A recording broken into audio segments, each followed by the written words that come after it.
So, my dear brothers and sisters and dear children, this day is known as Good Friday.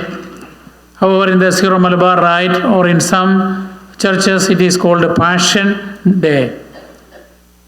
Why it is called Good Friday is a question. Because Passion Friday we can understand because we reflect on the passion and death of Jesus Christ. Whereas Good Friday is little confusing. So I would like to share a story about the Blessed Mother. The Blessed Mother is known with different names: Our Lady of Guadalupe, Our Lady of Fatima, Our Lady of Lourdes, and so on. So also Our Lady has another name, Our Lady of Ransom. And later church renamed as Our Lady of Mercy. And there is a story behind this name, Our Lady of Ransom, because there are some churches with that name, the Church of Our Lady of Ransom. It goes back to the Middle Ages. In the 18th to 15th century, there were attacks of Muslims from the North Africa to Spain and France and those areas. They were known as Moors. So the Moors were attacking. That is why they had the people in Spain had a special devotion to Saint James, and they asked the intercession of Saint James to help them. And according to a mythology or their belief, Saint James came and led them in the war against Muslims and Moors, and they won the war. However, in this story, the Moors and the pirates on the sea were coming to the seashores and attacking people and taking them as refugees or slaves. And they were Christians. So many Catholics became the slaves of these Moors and Muslims.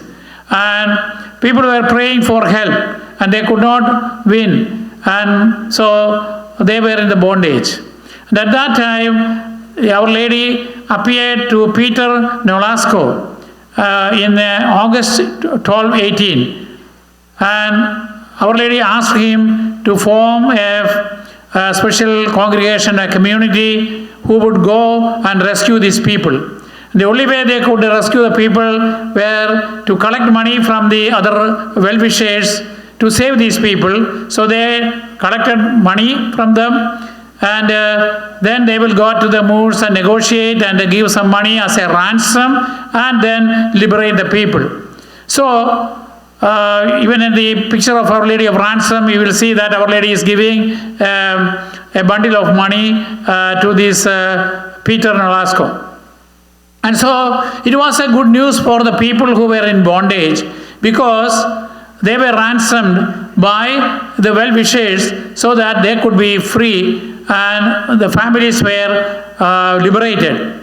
So also Jesus came and gave his life as a ransom for all of us. He gave his life for us so that we could be liberated from the bondage of Satan.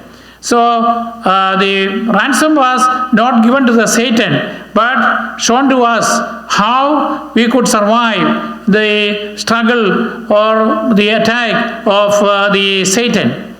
We are all born as slaves in the spiritual sense, because only through baptism we are liberated from the bondage. In the Old Testament there was the circumcision, which was a covenant that Israelites made with God. But whereas in the New Testament, we are no more slaves, but we are liberated from the bondage of Satan and sin. However, we are still in struggle with these people, with this evil in this world.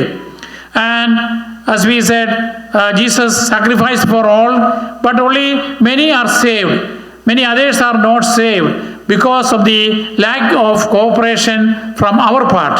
Even if we receive baptism, still if we are not keeping the commandments of God, we cannot attain the salvation at the second coming of Christ. So we also need to cooperate. From Jesus' part, he came down, he showed us that the love of God, he preached to us, and he did so many miracles to show how to show mercy to others. And then he suffered for us, he died, and then he rose from the dead, proving that at the end of our sufferings, there is a resurrection, there is a reward. We will be at the right hand of Jesus Christ.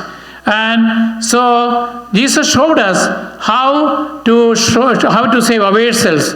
But we have to cooperate. For example, when students, when you are studying, if you want the money, you can also apply for the financial aid, for grants or loans.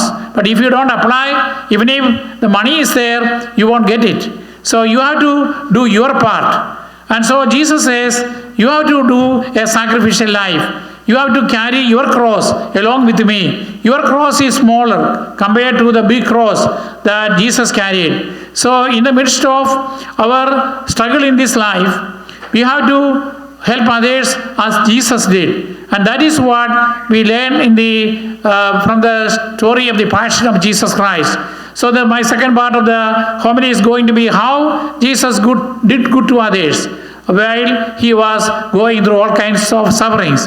So even in the midst of our struggles and our difficulties, let us try to follow the teachings of Jesus Christ, take up our cross and follow him.